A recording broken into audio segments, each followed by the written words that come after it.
i-detalye natin lahat ng expenses natin. Okay? Para nun, malagyan ang savings. Kasi pagka in chunk yan, malalaki na, for example, 100,000 o 30,000 dito, 40,000 dito, 30,000 dito. Wala, di ba? Wala talagang maiipon. Wala ka talagang matitira sa'yo. I-divide mo ng maliliit. At ihatiin mo.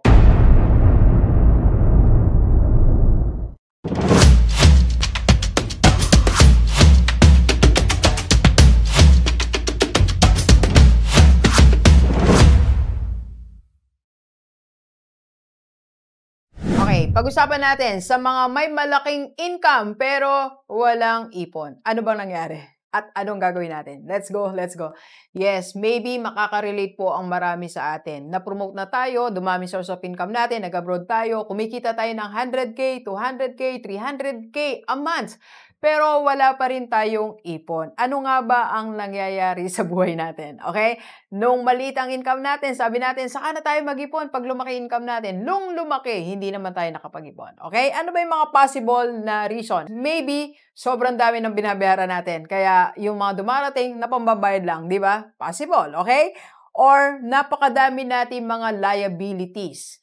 Nangwa tayo ng mga babayaran monthly. So, monthly may binabayaran dito, dito, dito, upuan, TV, ref, kama, and maraming bagay. So, ang daming liabilities, cellphone, kotse, laptop. So, marami tayong masyadong binabayaran na liabilities. Okay? And maybe madami tayong tinutulungan. So, pamangkin A, pamangkin B, kapatid A, kapatid B, hipag, bayaw, parents natin. So, ang daming pinupuntahan nung 100K natin, ng 200K natin.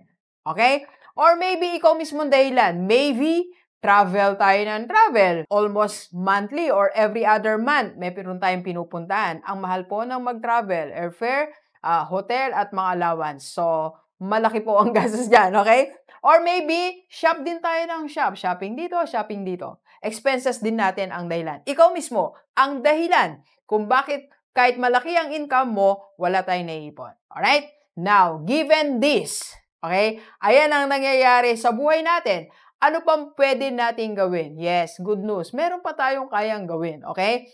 Habang lumalaki ang income natin, makakapag-ipon pa rin tayo. Ang kailangan lang natin is formula. Ano ang formula natin? Okay, ito po.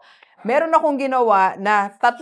Divide, segregate, and ask help. Okay, divide and segregate din muna tayo. Tingnan natin. Ano bang ibig sabihin ng divide? I-divide natin ang pera natin as many as you can. Okay? Di ba minsan dinidivide na ng pera natin into 3? Okay, allowance sa bahay, allowance sa personal allowance mo, pambayad sa bills. Okay?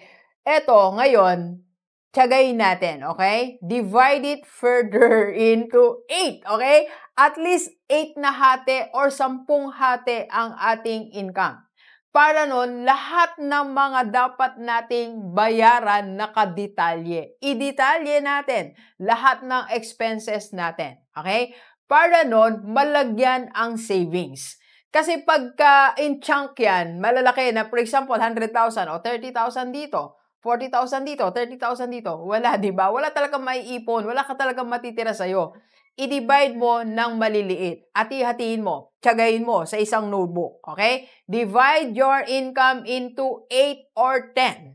At least 10 para lahat malagyan mo and meron tayong savings. Don't forget, when you divide, there is a portion ng savings natin. Kahit magsimula ka sa maliit, kung kumikita ka ng 100K, kahit 3K lang, 3 or 5K ang maipon mo, malaking bagay na po yan. Okay? Huwag kang pumayag sa monthly na malaking income mo na hindi ka nakakaipon. Alright? So, second po, segregate. Doc, anong ibig sabihin ng segregate? Pero bago yan, magkape muna tayo. Kape po.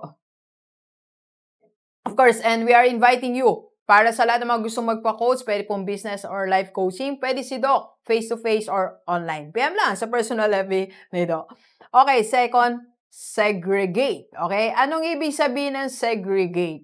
Kung marami ang income mo, madami ang source of income mo. For example, meron kang 5 sources of income. Doc, possible ba? Yes. Nung po ako ay 40, 41, 42, 44 hanggang 44, madami akong source of income. Umabot po yan ng 5, umabot ng 6. So, ang gawin natin, segregate natin. Alright? Lagyan natin ng kanya-kanyang assignment ang different source of income natin. Yung income A mo, nakasegregate yan. Okay? Income mo, segregate din. Ibig sabihin, may kanya-kanya silang responsibility.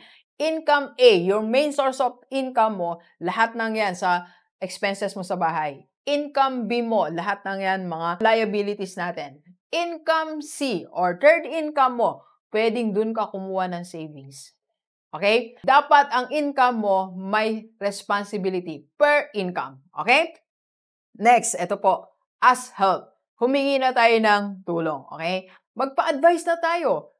Anong dapat kong gawin? Malaki ang income ko pero wala akong naiipon. Umattend tayo ng mga seminar, umattend tayo ng mga webinar, magpa-coach tayo, or magpa-financial check-up tayo. Alam nyo, sa amin, meron po kayong ginagawang weekly financial check-up. Pwede ka naming tulungan. Yan.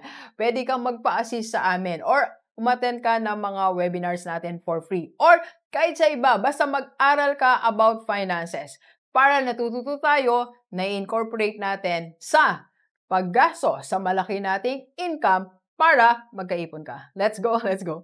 Kape po tayo.